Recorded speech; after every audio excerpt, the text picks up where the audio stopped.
Hello and welcome to the Jazz History Database. My name is Professor Rich Falco. I'm Director of Jazz Studies at WPI, Worcester Polytechnic Institute in Worcester, Mass., and founder and director of the Jazz History Database.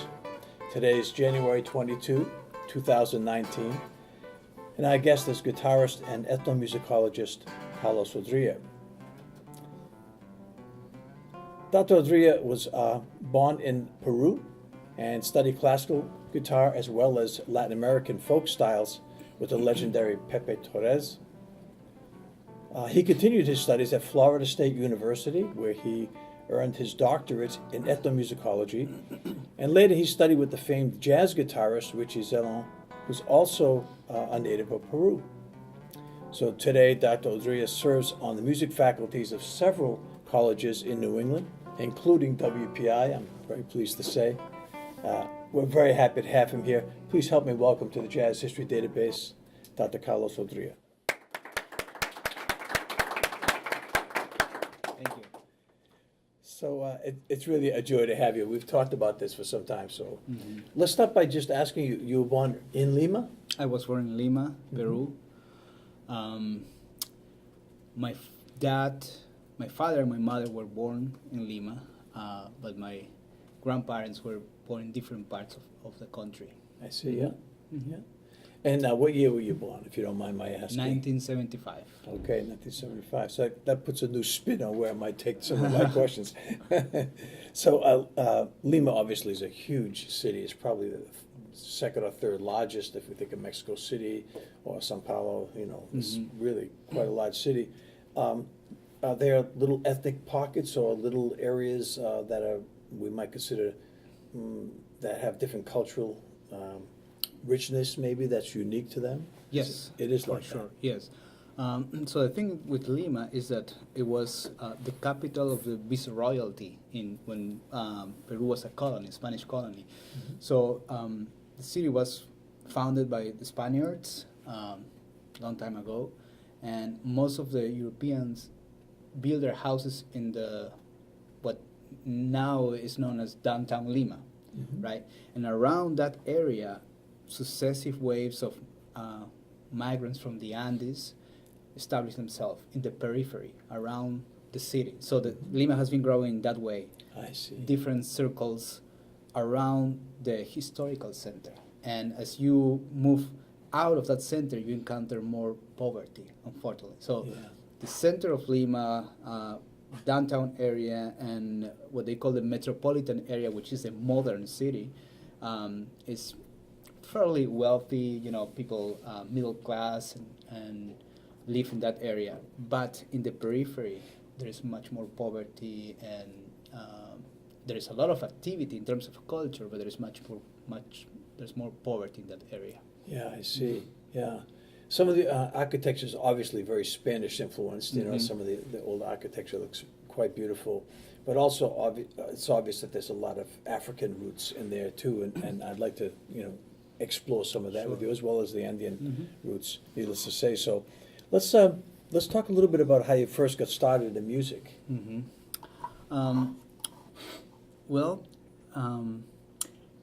There are no musicians in my family. I was at least no professional musicians. My dad has always enjoyed singing. He doesn't have any formal training. I have also an uncle who was an excellent opera singer. He did have a formal training, but he didn't pursue a professional career. But I got in contact with music actually through a friend in school. I think I was 11 years old or something like that, and we have this.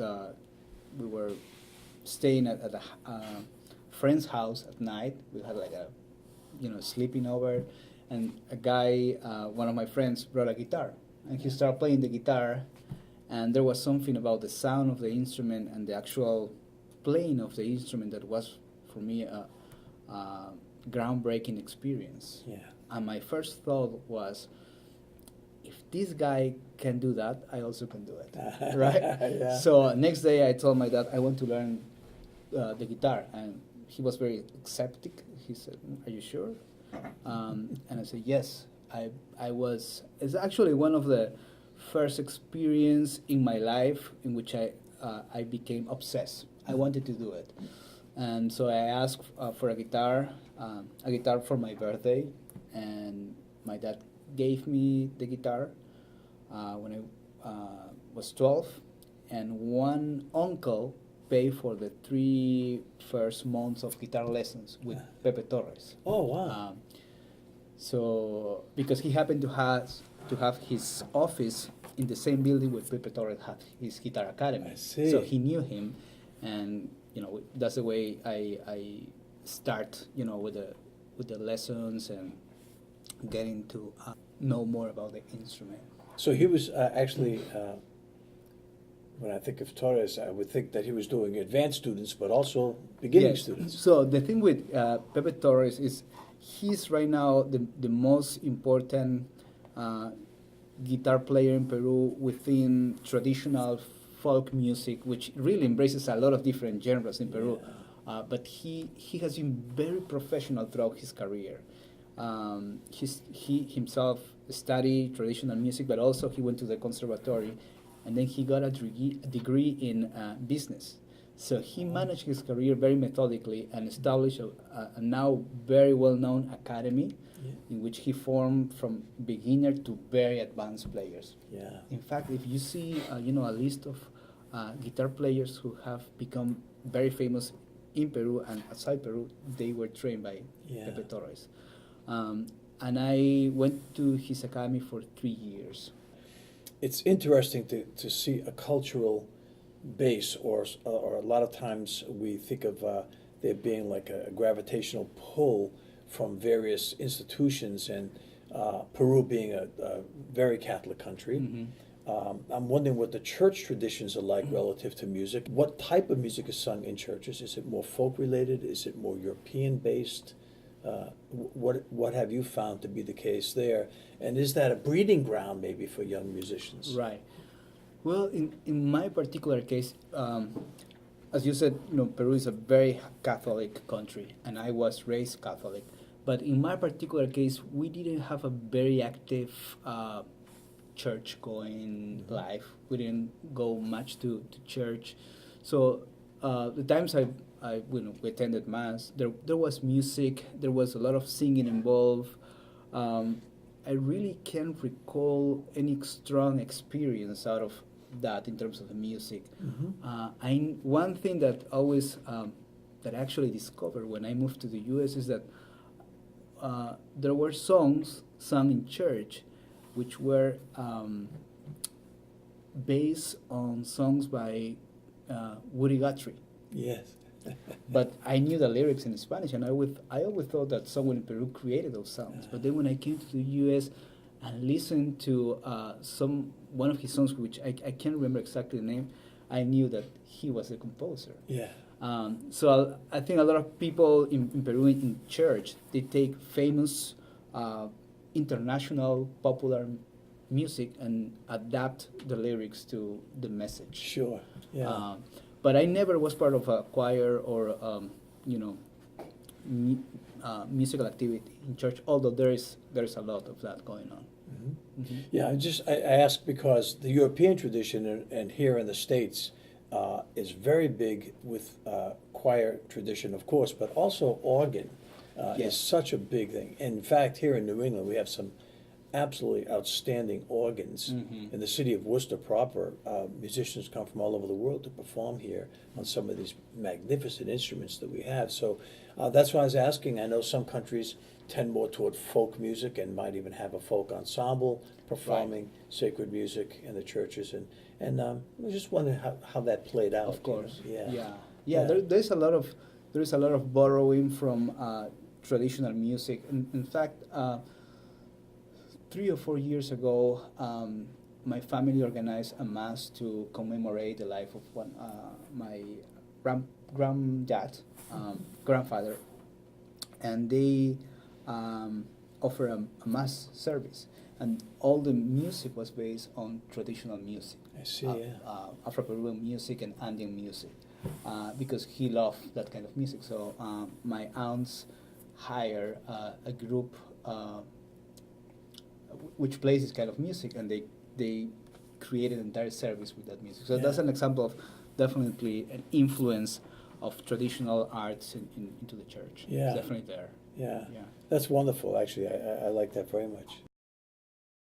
Mm-hmm. So I want to get to secular music and Creole music specifically. I'm thinking about around the turn of the 20th century, maybe that started to become popular, but certainly by the 1920s, the same thing happened here in the States with the advent of radio and the dissemination of music on a very different platform. I mean, prior to that, man, music was almost a sacred thing where you had to go somewhere to hear it, you know?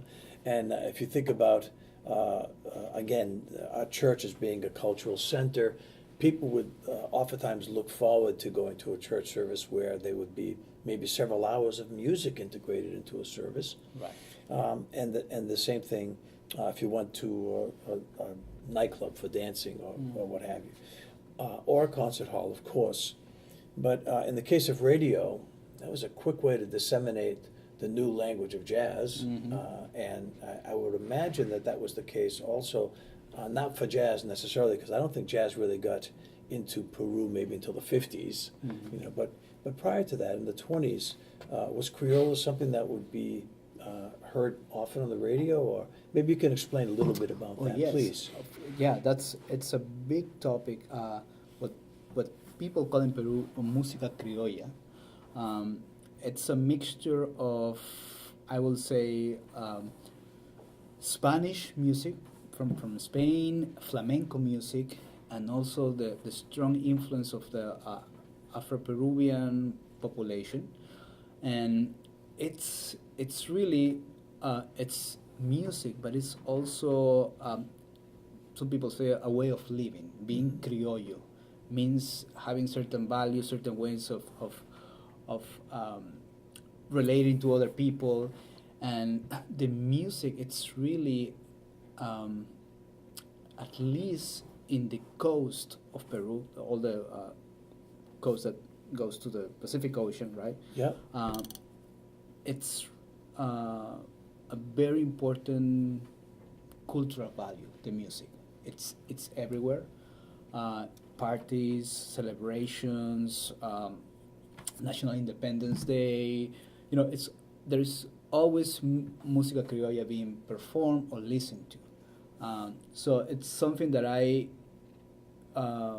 listened to while growing up, even if I didn't want to listen to it. Yeah. In fact, myself and, you know, my friends as teenagers, we used to mock the music. You know, we thought it was music, you know, funny and some kind of, you know, very jumpy, and, you know, all the old people will listen to the old music. people. So it was like a dated music in your thinking. But my parents will listen to it. Sure, also. yeah. Even old recordings from the 1950s, which have become, you know, standards classic. The recordings themselves, not even the tunes, but the recordings by certain artists have become, you know, a necessary staple in certain types of national celebrations. Yeah. So it is very, the tradition, really one of the things that I didn't particularly like is that the tradition has been very rigid in terms of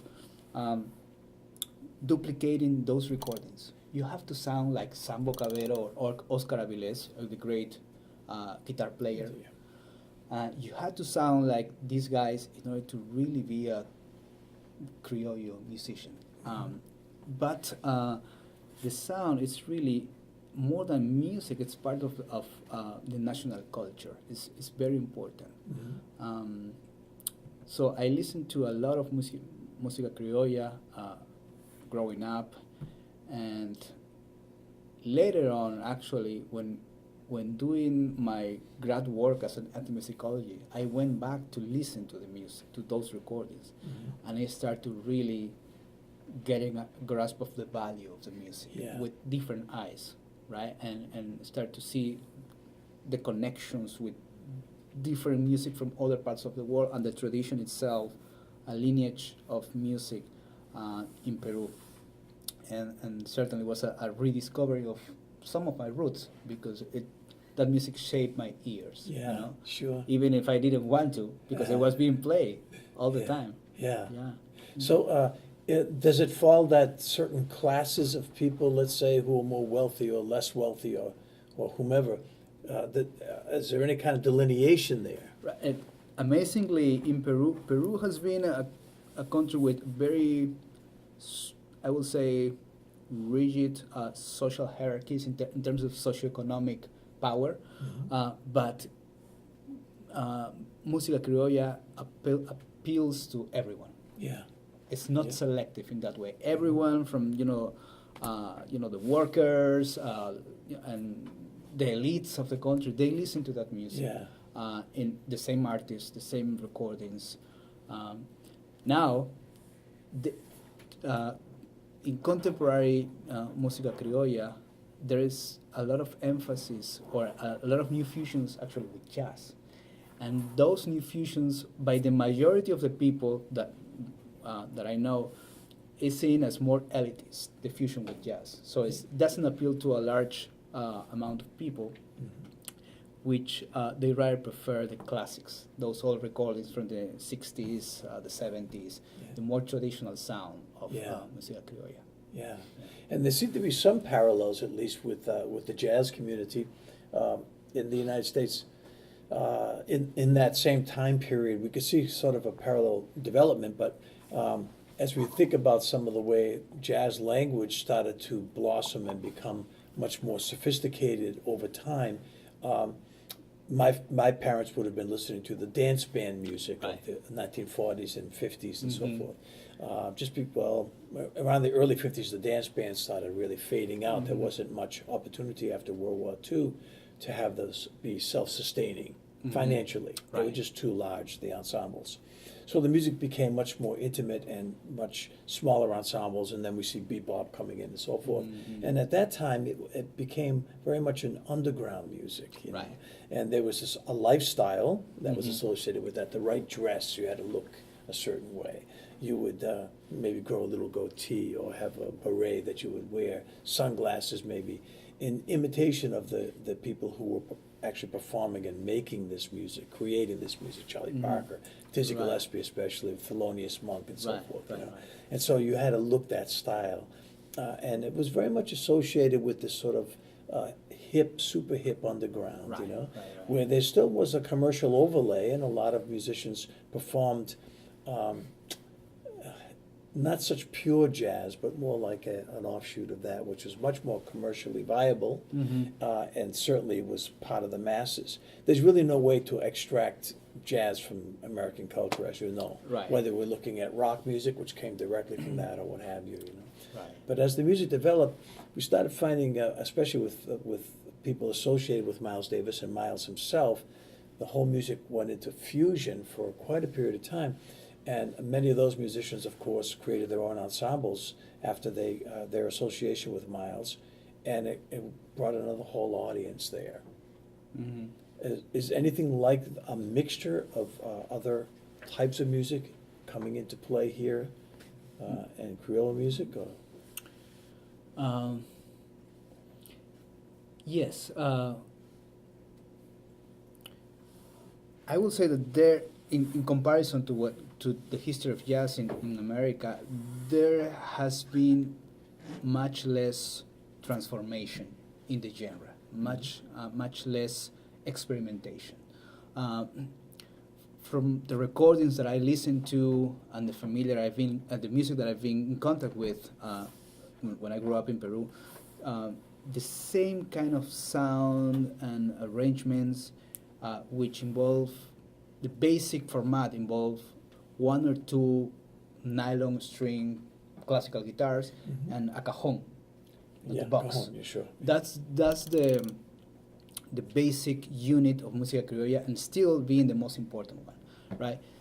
That format has existed in that way, I will say, for 50 years or more. The 1950s, 60s, 70s, and there was as far as I know, there was a lot of emphasis on lyrics and singing, and sometimes there was some experimentation of creating harmonies between the singers of a trio or a quartet, and the lyrics were and still are focused on kind of praising the good stuff of the country, nature, the mountains, the culture, the food.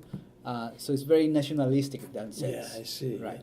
The topics, and that was actually one of the sources of that, my friends and I were usually mocking the music, right? Today the lyrics, well, I actually should point out an exception, the great Chabuca Granda, which is considered probably the most important composer of música criolla. She created lyrics that were full of, beautiful, suggestive poetry, and her music was different from all those models. So she's the exception, but mostly the music remained the same. There was a lot of emphasis on the dancing part. The music, mostly when you listen to música criolla, it's music labeled as waltzes, so in 3/4, but they do a lot of 6/8 syncopations. So it's a very interesting meter that makes the music very rhythmically very articulated, right? So a lot of that has been good for the dancing portion of the music. But that format has remained like that for a long time. And more recently, I would say in the last 15, 20 years, younger composers have brought especially jazz harmonies into the mix. I see. They have been methodically using much more than the 4 chords that were the basis of the music before. Now there's much more experimentation, and it's making the melodies, they have more nuance, and in comparison to what happened before, there was much more emphasis on rhythm and the lyrics. So today there's New composition or arrangements of older compositions? I will say both. Okay. But there is if you have heard Susana Baca, who is one of the leading Afro-Peruvian musicians now. She has won Grammys and she's performing, around the world. She sings Afro-Peruvian music, but she has been working with musicians from Peru who really have inserted this jazz feel in terms of the harmony of the music. That makes the music much more expansive and kind of embraces more moods. It's very interesting. Yeah, that's great. Yeah. Is all of this under like Festillo, Landau, Pregon? Are they all under that umbrella of Creole? These subdivisions of Right. Are they dances specifically? Yes. When you talk about Afro-Peruvian music, involves mainly dances, and there's a set of different. It's really deep, many genres. The most popular one is festejo. There is landó. There is panalivio. There is samacueca, and there are many other ones. All these are considered dances. If you listen to the recordings from the 60s and 70s, it's really percussion and 2 chords or 3 chords. There's not really harmonic movement in the music. There's a strong emphasis, very intricate, fabric of rhythms. It's very complex rhythmically speaking. But there was not much emphasis on harmonic explorations. There's a lot of singing, and the rhythm is definitely at that moment was the strongest creative aspect of the music. Today that is changing. Since the basis of the rhythm for the music is already solid. Every style has a particular rhythmic feel. Now they're adding more harmonic, exploration to the music. That's interesting because the harmonies, of course, generate another whole wave of activity Right. rhythmically, just given the nature of the harmonic progression and so forth. So, Exactly. yeah, that's very interesting. That's great. But I'm also interested in seeing the kind of influences of jazz in traditional musical styles. And there is that little parallel, if we think about this, to the music of Brazil. If we look at bossa nova, having come from samba roots, Right. and then the introduction, well, let's slow that way down. Same rhythms, Right, right, but right. much slower. And let's introduce jazz harmonies, not the forms, however. The forms were very much different from what was the traditional frames on which we would hang jazz composition, but nonetheless the harmonies were very much jazz harmonies. So there's a little bit of a parallel there. But let's jump into how did you first encounter jazz? It was through a radio show. I was listening to a cultural radio in Lima, and there was this person who was a lover of jazz, a very knowledgeable person about the history of jazz, and he had this night show in which he will play recordings from the bebop era, and he will tell the stories about. Do you recall his name?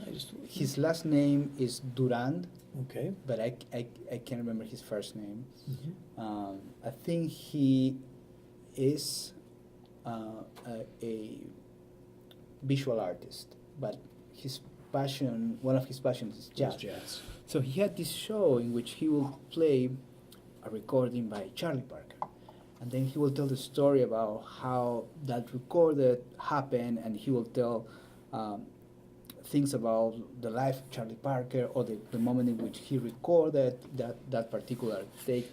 So for me, it was really an amazing discovery. And the sound of the music in connection with the stories about the lives of the musician was very meaningful to me. And this happened in a moment in which I was, kind of my obsession for the guitar was really disappearing. Yeah. Right.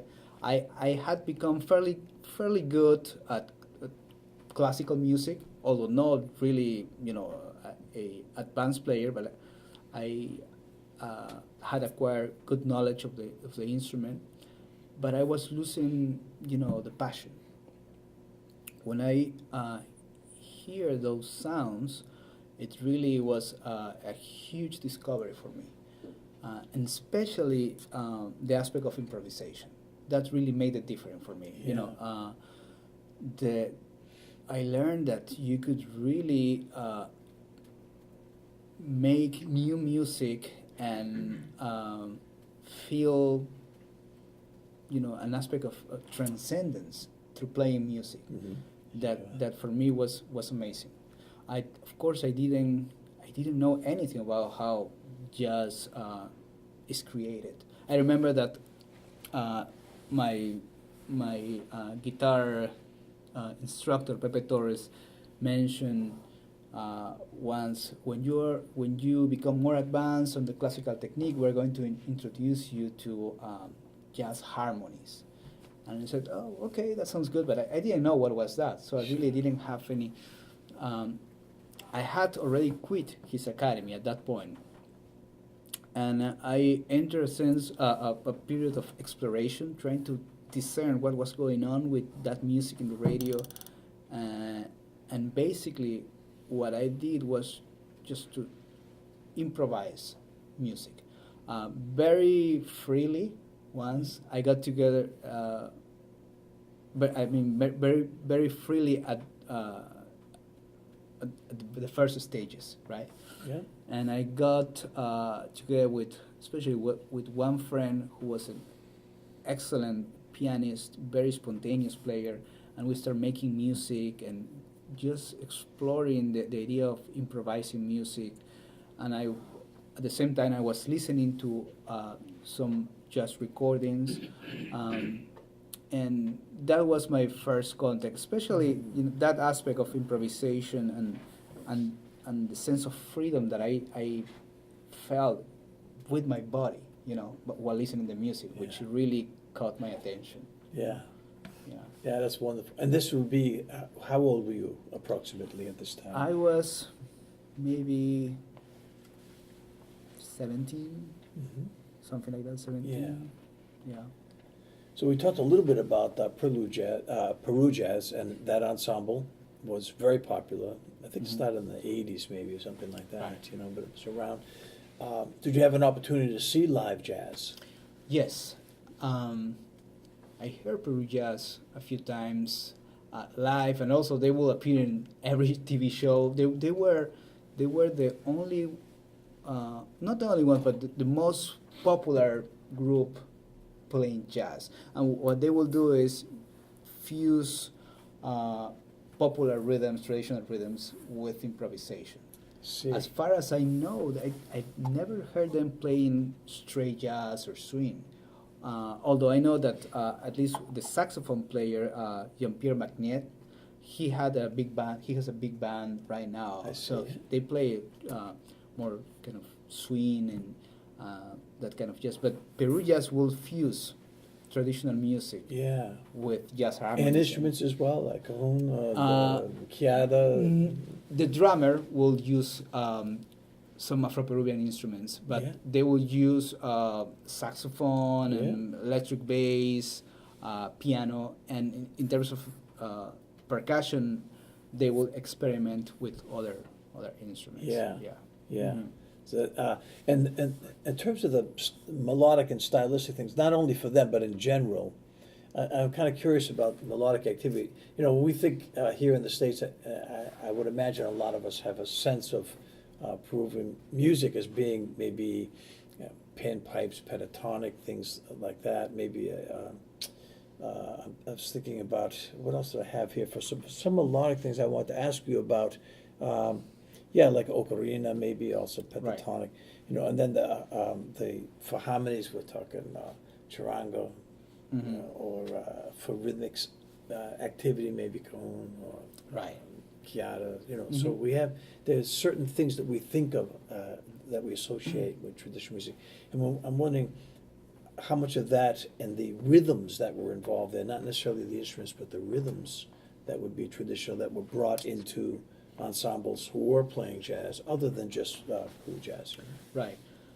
Yes, definitely. If most of Peru as a country, it's I would say defined by Andean cultures, Mhm. right? Of course, there's a lot of diversity, but in the Andean region, most traditional music like the huayno, jarabi, all the music played in that area is basically pentatonic, Mhm. right? So that kind of feel has influenced also música criolla in certain aspects. When you move to the coast, there's in terms of music, there's a much stronger influence of European models, right? Where there's more use of the leading tones and more chords and more complex harmonic progressions. Um, when you think about the influence of Afro-Peruvian community, it's something very interesting because in reality, the Afro-Peruvian community is very small in terms I of see. population. Oh. But they develop a tradition, a very strong tradition that influenced really most música criolla. They created rhythms in conversation with music from Cuba and from Brazil. So the developing of Peruvian traditions was since the very beginning conversation with those two countries. You know that those two countries in terms of music have pretty much shaped Latin America in strong ways. Mm-hmm. And the black community in Peru were very, very keen to see what was going on in Cuba and in Brazil. And out of that, learning, they developed their own traditions, sometimes as a form of variation to some styles of music that they heard in Brazil or Cuba. Yeah. The music it's has always been very heavy on exploring the rhythmic aspect of the music, the dance aspect. Sure, yeah. And it has also influenced música criolla in the use of the cajon and the quijada. There's also a small instrument called cajita, the little box, which has a lead and stick, so it can produce two different tones. Yeah. And so, was that kind of the Yeah. what you were looking Yeah. for? Yeah, exactly. So, but in terms of the specifics of the rhythms that are performed on those instruments, Okay. you know, have those influenced melodic rhythm, let's say, even, Mm-hmm. or they become the rhythmic underpinning for melody to float over the top and harmonic progression and so forth? We're Right. looking at certain grooves, in other Okay, I words. see. Yeah, when I think about Afro-Peruvian music, the first thing that comes to my mind is call and response. So a lot of the melodies you will hear involve, in the classic standards of Afro-Peruvian music, involve a short chorus and a short answer. Yeah.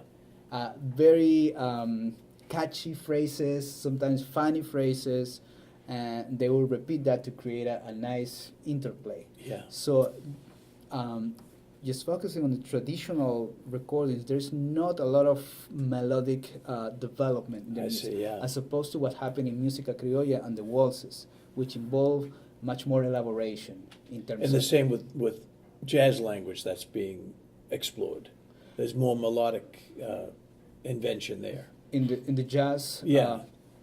Peruvian yes. jazz, I mean. Right, right. In the Peruvian jazz that I've seen recently, in the recent years, there's a lot of borrowing from Afro-Peruvian music. Ah, And on the there is a now a successful Peruvian musician whose name is Gabriel Alegría. He has the Afro-Peruvian Sextet, and he lives actually in New York, I think. So what he does is that he takes the basic foundation of Afro-Peruvian rhythms, yeah. and he kind of superimpose a kind of cool sound. He uses a lot of Miles Davis kind of vibe from Yeah. the cool era, and he plays, very complex harmonies and improvisations using the foundation of the Afro-Peruvian rhythms. See, that's exactly what I'm asking Yeah. about. Okay, so, yeah. It's always curious to see, first of all, how the language of jazz is disseminated. Mhm. Then, how is it developed? And Right. then, what's the melding point? Where do they, is it the rhythmic activity? Is it the pentatonic melodies? Right. What's driving this? And it sounds more like a Right. rhythmic activity. Yes. And call and response, this whole antiphonal thing that we hear here in the States, Mhm. which came actually from the time of slavery, where there's a lot of field hollers and ring shouts and those Exactly. kinds of things, work songs. But we see a tremendous amount of that in Cuban music as well. Right. With the chorus and the lead singing and so forth. Mhm. Yeah, very interesting. Yeah. So let's see. I've got the. Yeah, there's something I want to ask you about Lima. There's a certain dialect that's spoken there that seems to be different than other parts of Peru. Mm. And I'm always interested in the, I don't want to get into etymology too deeply, but, this, here in the States, they were regional dialects. And when I was Right. coming up playing jazz, those dialects were almost certainly a part of the way someone would create melodic activity, or especially melodic rhythm, but even the contour. Mhm. So you could tell if a cat was from Detroit or New Orleans or Right. West Coast player or what have you, Mhm. because there were certain nuances in the language that seemed somehow to be grounded in spoken word, Mhm. in the accents of different areas. I'm wondering if you see anything that's unique to Lima that may be a little softening, let's say, of the consonants, or a lilting in the way people speak. I'm thinking many other cultures will have that kind of thing as Mm. well. If you go to Peru and listen to the different versions of Spanish that people use, there are regional styles that are defined by the intonation of how the Spanish language is pronounced. Yes. So in the north of the coast, you definitely hear a kind of more, I will say, melodic take on Spanish. In in Lima is much more straightforward, but there is we tend to avoid the sound of certain vowels, so it sounds kind of different. Now, if you go to the Andes, since there is a huge population whose native language is Quechua, so they learn Spanish language as a second language. Yeah. So that their pronunciation is different because Quechua uses only 3 vowel sounds. So when they adapt Spanish, it sounds different. Yeah. Right. And the same happens when you go to the Amazonian. Now, in terms of in relation to music, I'm not sure. There is one thing, actually, and I wish I could have a guitar here to demonstrate that. But there is a style of playing the guitar in música criolla that reflects this element of some people describe as spiciness. Yeah. In the personality of people from Lima. It's very, there is a lot of use of, how do you call that, tremolo. Yeah. It creates a kind of spike kind of sound. Very brilliant tone.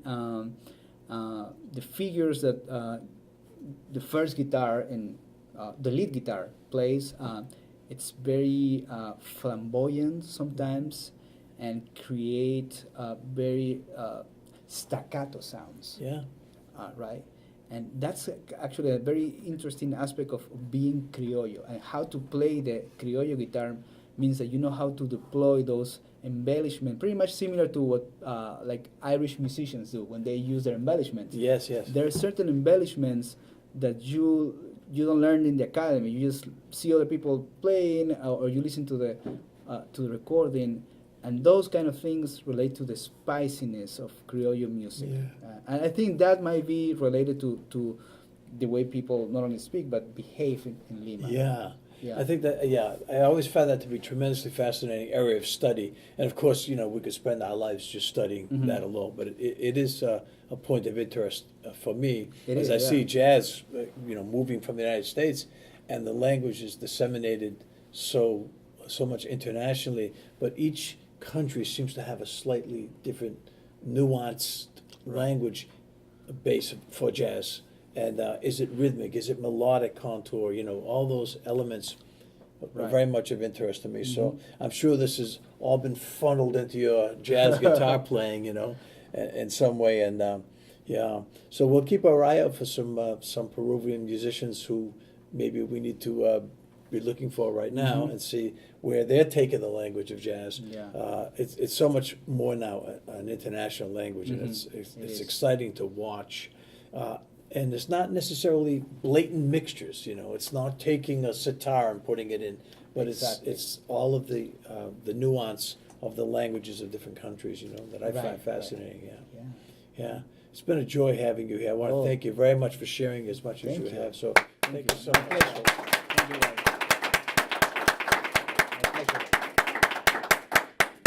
Very well done, my friend. Thank you. you. Thank you so much. My pleasure. Yeah. Thank you guys for listening.